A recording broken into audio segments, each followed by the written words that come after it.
Hello everyone, my name is Liv, and today I have to recommend to you a couple of my favorite standalones because I am a very big fan of standalones. I prefer them over series because you can finish one entire book in its entirety and be done with it, and you don't have to see your favorite characters become out of character, you don't have to see your favorite ships come apart, which happens often in series. That is why I tend to gravitate towards standalones. So I have a couple of standalones that I have to recommend to you. I have a lot more recommendations, but for now these are the standalones that I would highly recommend to you. So let's just get right into it because I have a lot of books to talk about. So the first book that I have is Circe by Madeline Miller. Circe, I don't know how to pronounce the name, is a piece of Greek mythology. She is the daughter of Helios, who is the sun god, and she is able to wield magic. She's able to do some form of witchcraft, which gets her in trouble, and then she gets exiled onto an island where she lives alone, but this island gets visited often. A lot of people on ships come to her island, and a lot of people treat her very badly, so she not only uses her magic in order to help mortals, but she also uses her magic to take revenge on mortals who treat her badly. And Circe is such an atmospheric novel that I just absolutely devoured, and I loved it so much. The description is very heavy. This is not heavy on dialogue. This is more on the description from Circe. Because she lives alone, she doesn't tend to talk as often, but you get to see just the troubles that she's been through in life, and you get to see how she wields her magic, and you also get to see some very familiar people from Greek mythology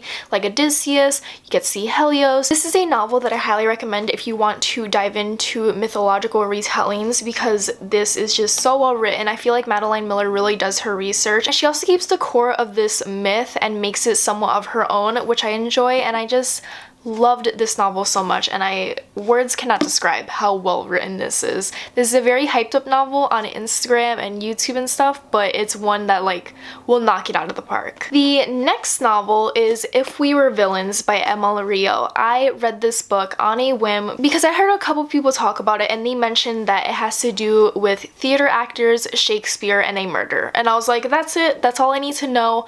I'm here for it. My one note about this book recommendation is if you do not like Shakespeare, you're gonna hate this book because this is very heavy on Shakespeare. It follows a group of Shakespearean actors who do Shakespearean plays every year, and they're all competing for the best role in this play that they're doing. And during the process of making this entire play, one of the actors from this novel dies, and every single person in this theater troupe is a suspect.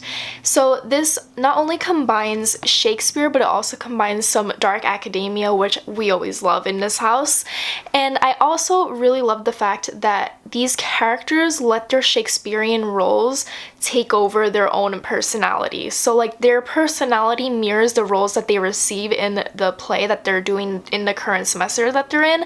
And it's just full of some great Shakespearean references. It's full of dark academia, it's full of mystery, it's full of intrigue, and it's full of unreliable narrators, and I loved this book. Again, if you do not like Shakespeare, you're not gonna like this book. But if you like Shakespeare like I do, I think you'll have a great time with this because it's a very cool take on Shakespeare and a Shakespeare retelling in a way. It's very interesting. Very cool. I cannot wait to see more from this author because I feel like they can do so much. It kind of reminds me of The Secret History, and it's just, ooh, so good. The next novel I have to recommend to you that is a standalone I have not recommended in a hot minute, so I had to bring it back into another video, and it is Dangerous Girls by Abigail Haas. Dangerous Girls is one of my favorite mystery thriller type of novels. This follows a group of friends in high school who go to Aruba during spring break, and one of the best friends dies. So the main character, Anna, is then tried for the murder of her best friend, and you get to see the flashbacks of their spring break, and then you get to see the trial that Anna is on. As someone who likes both mysteries and thrillers and courtroom dramas, this was the perfect mixture put together into a book. This is a criminally underrated YA mystery and thriller that I feel like not a lot of people have spoken about, but it is so good. Similar to If We Were Villains, where this has an unreliable narrator who's basically keeping secrets from the reader themselves, this one also has an unreliable narrator who is hiding a lot of things from the reader. Like, while she is doing flashbacks, these flashbacks aren't really showing you what really happened because she's hiding things from both her lawyer, the prosecutor, herself, and others, and it's so well executed. I feel like this novel is one of the most underrated novels in all of YA, and I highly recommend it. I know it's very hard to find because they're not reprinting these books anymore, I believe, but I'm pretty sure you could get it on Kindle. And it's just, ooh, I want to reread this soon because this is a very quick book. Just the writing style is very quick to go through because it's so fast-paced, so many things are happening, it's a mystery, you want to find out what happens at the end. And also, it's just, I just want to dive back in and see things that I missed in the first round of reading it. You gotta read Dangerous Girls. Speaking of girls, I have another title with the word girls in it, and it is The Silence of the Girls by Pat Barker. I always talk about this book in like almost every video, but I'm going to talk about it again for those who do not know. This is another mythological retelling centered around the Trojan War. This follows, I want to say Briseis. I'm probably pronouncing it wrong, but we're just gonna roll with it for now, just forgive me. But Briseis is a Trojan woman, and she gets taken by Achilles and his army to go to the Greek war camp, and she becomes Achilles' prize. So she has to live amongst Achilles and Patroclus and all the other people who fight in the Trojan War, and she gets to see the most brutal aspects of the Trojan War. While Achilles is usually shown to be this ambitious hero who has a tragic downfall, in this book he is actually the villain, and it's a very interesting take on the Trojan War because we get to see it from a perspective that makes all our favorite characters into a villain, and you just get to see how a war, whether it's fictional or not, affects both the people fighting in it and the people who have their land affected by it. And it's just a very, very interesting novel, and I flew through this. I also think this standalone is very underrated. I feel like if you like The Song of Achilles by Madeline Miller, if you like Circe by Madeline Miller, you should also read this book because it's a very different take on the Trojan War, which I highly recommend. I highly recommend reading this one. This one is amazing. It's very, very dark compared to The Song of Achilles, which makes Achilles look like the hero. This one makes him look like the villain, and there are very many reasons why. The next standalone that I have to recommend is A Little Life. I know, I always talk about this book as well. But I'm talking about my favorite standalones, and standalones are my favorite, so of course I'm always going to be talking about these books. But A Little Life follows 4 boys throughout basically their whole entire life.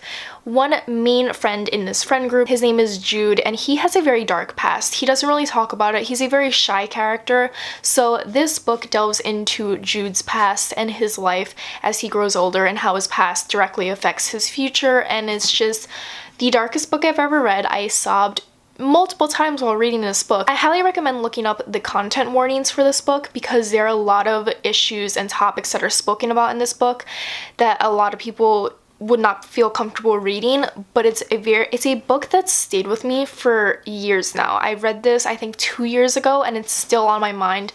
This book is one of the most well-written novels in terms of characters because I feel like I grew alongside these characters, and you get to learn how complex each character is because everyone has a very complex past, everyone has a very complex mindset, and you get to delve into that in A Little Life, and you get to delve into Jude, and you get to delve into all his friends, and it's just such a well-written novel. While it's 800 pages, you can understand why it's 800 pages because if you were to chronicle someone's entire life, you're gonna have a lot of pages.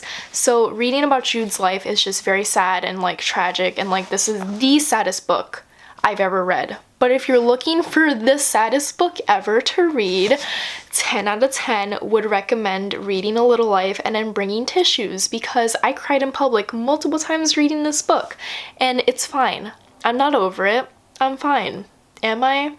I don't know. The next book that I have to recommend is a lighter book. It's still pretty heavy, but it's a little bit lighter, and it is The Poet X by Elizabeth Acevedo. I included The Poet X in my favorite reads of 2018, and I read this on audiobook, and I highly, highly, highly recommend reading it on audiobook. What makes The Poet X so special is that Elizabeth Acevedo herself, the author, narrates the audiobooks. So not only is this book written in prose following this one girl's life as she's learning to deal with her very strict mother and deal with the fact that she wants to write poetry and dealing with the fact that she lives in an inner city and what that means to her as a Afro-Dominican girl, you also get to hear the power of Elizabeth Acevedo's voice. She reads her poems in such a rhythmic way. It feels like it's a stand-up poetry night that you're like listening to in your ears. It's just such a well-written novel. I haven't looked at the novel itself because I've never like picked up a copy,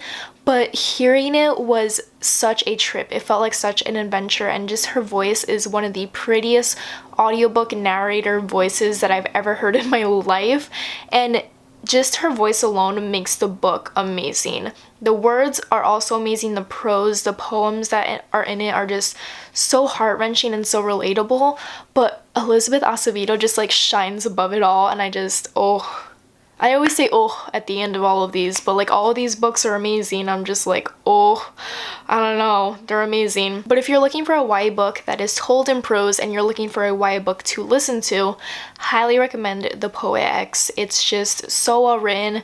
It just reads so beautifully. You can listen to it in a day. It's a very short audiobook, but oh my god, it's just one of my favorite audiobooks of all time. The next novel I also listened to on audiobook, and I had a physical copy to add to my collection, and it is Little Fires Everywhere by Celeste Ng.